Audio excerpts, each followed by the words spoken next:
Potkraj siječnja ove godine Marko Kovač, poznatiji pod nazivom Putnik Lik, krenuo je u jedinstvenu avanturu, obilazak svjetionika kajakom. Prije nešto više od mjesec dana kolege iz Pule objavili su priču o početku njegove odiseje. U priči koja slijedi pogledajte gdje je Putnik Lik sada i kako mu ide.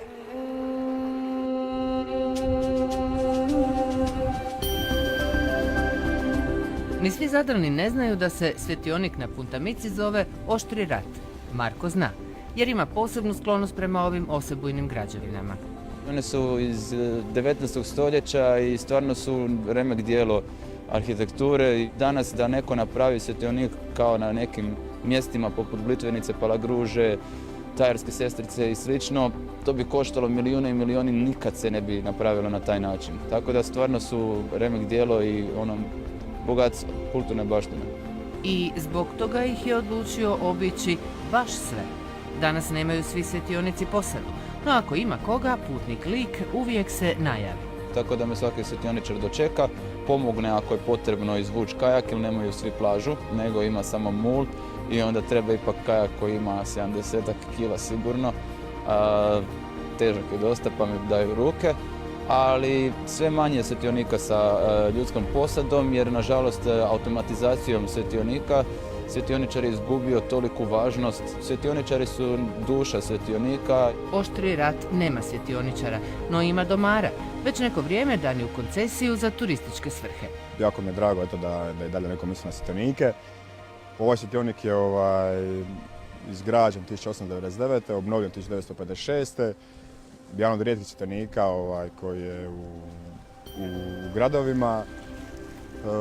U svrhe turizma, dobra pozicija do grada biciklom, znači po meni najbolje prijevozno sredstvo. Ima 10 ili 15 minuta, pozicija je lijepa, zaleda sunca još ljepši. Putnik je krenuo iz Splita 26. siječnja, do Zadra je stigao 52. dana ekspedicije. Od toga ih je na moru proveo 46, odnosno koliko god su mu vremenske prilike dopuštale. Preveslao je više od 500 nautičkih milja, odnosno više od 900 km, te je obišao 27 svjetionika, a u jednom danu bez prestanka veslao najviše 9 sati, od Sušca do Visa. Kad puše bura, najgori su refuli. Kod juga veliki valovi.